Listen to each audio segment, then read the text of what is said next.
আরে গো ভাই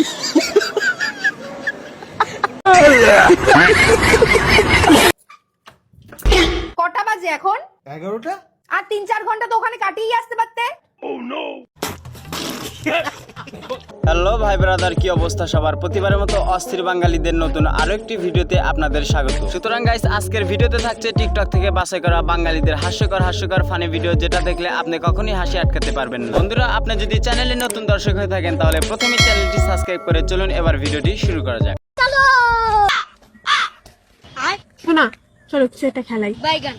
কি খেলাবে? না, কুত্তু কুত্তু খেলাম না। কি খেলাবা তাহলে? সাপ গাতাই গেল, সাপ বাইরে এলো, সাপ গাতাই গেল, সাপ বাইরে এলো, অন্য খেলাম।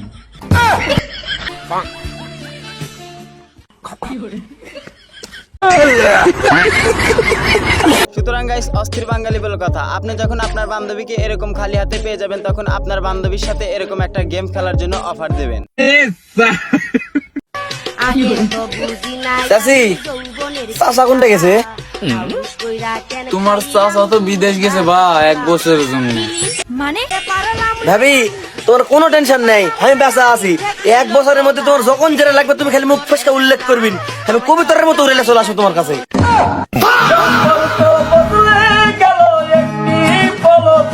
কথা কি ক্লিয়ার না ভেজাল আছে? তাহেরি আঙ্কেল, এটা আমার কাছে ক্লিয়ার হয় না, কারণ প্রথমে ডাকলো চাচি, এখন আবার ভাবি ডাকে। এটা কি জন্য ডাকলো অবশ্যই একটু বলে যাবেন। তোরা কি মনে করছিস আমি একাইছি? আমার পিছনে আমার মা আছে। তোর মায়ের পিছনে আমার বাবা আছে, বাবা আছে, বাবা আছে। বাবাকে দেখে আমার কেমন যেন বাবু বাবু মনে হইতেছে। মনে হয় বাবাকে এখন একটু দুধ খাওয়াবে। পারবো না আমি এই গরমে রান্না করতে। বৌমা, ওকে ধমকাচ্ছেন কেন? এই গরমের মধ্যে রান্না করতে কত কষ্ট হয় জানেন? না, আমি তো কোনোদিন রান্না করিনি, তোমরাই প্রথম রান্না করছো, তাই না? সঠিক বলেছেন। কত রান্না করেছেন জানা আছে। দিদি শাশুড়ি তার এমনি না। শুনুন, আগে রান্না করে এসি লাগাবেন, তারপরে রান্না করব, না হলে করব না। যা বুঝবার আমি বুঝে গিয়েছি। হ্যালো বাবু, তুই তাড়াতাড়ি বাড়ি আয় তো। বলো। বৌমারা বলেছে রান্না করে এসি না লাগালে রান্না করতে পারবে না। রুকো যারা, সবার করো। নাও, একদম সামনে লাগিয়েছি, হাওয়াটা পুরো তোমাদের গায়ে লাগবে।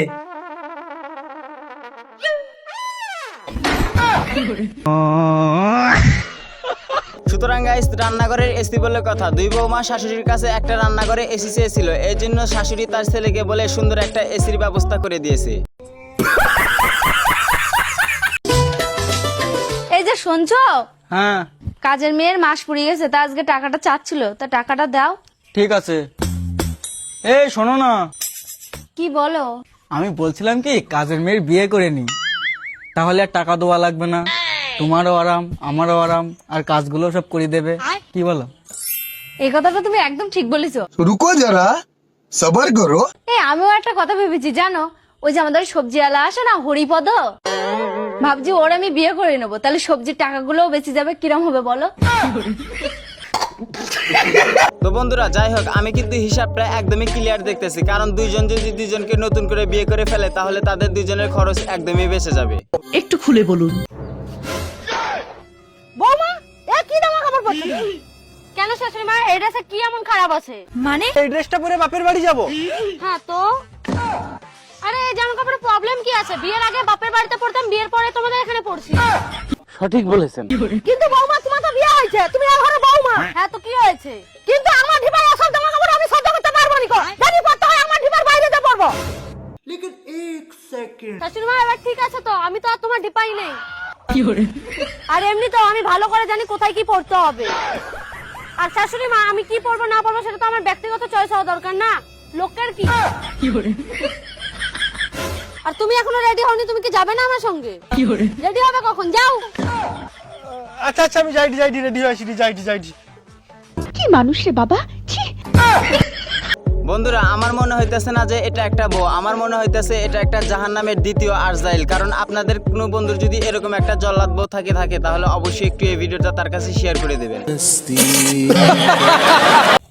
ফটো দেখিছি তোমার, তুমি তো বিশাল সুন্দর আর স্মার্ট। আমি তো কিছুই বুঝতাম পারতেছি না। মজা করতেছো তুমি। ও তুমি তো বুদ্ধিমানও আছো।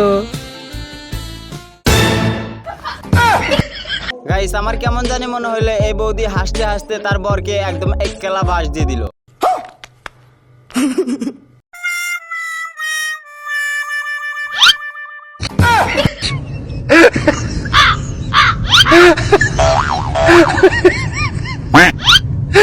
শোনা গো আমার মেশিন স্টার্ট দেওয়ার আগে মেশিনের পাশপাতি ধরে একটু দেখতে চাইলে যে মেশিন ঠিক আছে কিনা, তা ধরে দেখলো না মেশিন একদম গরম হয়ে আছে। সরি পিছন থেকে ধাক্কা দিচ্ছি। সরি আবার পিছন থেকেই ধাক্কা দিয়েছে।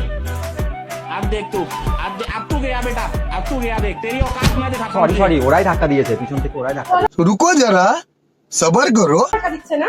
এটা কি? এটা কি? এটা কি? হ্যাঁ?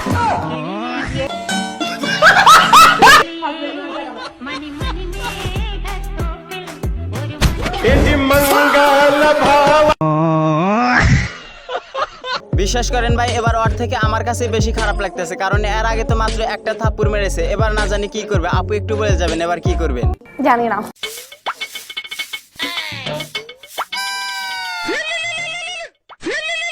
হ্যালো আমরা বাস সেন্টার, বলুন কি বাস লাগবে? আপনার কাছে পেছনে বাস দেওয়ার বাস আছে? দূর রাখুন তো, সকালবেলা কোথা থেকে যে ফোন করে। আপনি হয়তো কথাটা শুনে একদমই অবাক হয়ে যাবেন। বাস কিন্তু আপনার একটা প্রিয় খাবার, আপনার খাবারের তালিকায় 1 নাম্বার আছে, কারণ আপনি খাবারটা না কিনে খেতে পারলেও আপনাকে মানুষ ফ্রিতেই দিয়ে দেবে। কি তোমরা কোথায় যাচ্ছ? কোথায় আবার? মরা বাড়ি। রোজ এটা ওটা নিয়ে আসি, না গেলে হয়? ঠিকই বলেছো, আমিও এইমাত্র 2টো বাস বিক্রি করে এলাম, চলো আমিও যাই। তুমি এই পোশাকে মরা বাড়ি যাবা? কেন, এই পোশাকটা খারাপ কোথায়? আরে দাদা, মরা বাড়িতে মরা বাড়ির পোশাক পরেই যেতে হয়। ও আচ্ছা, রুকো যারা সবার করো। চলো।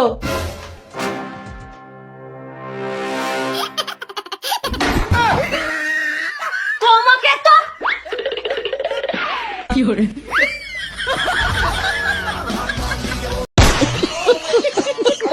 মরা বাড়িতে যাওয়ার জন্য সুন্দর করে সাজিয়ে এসেছে, এখন যদি ওনাকে কবরে নামায় তাহলে আর যাইলে ওনাকে দেখে ভয় করে আবার চলে যাবে। কারেক্ট।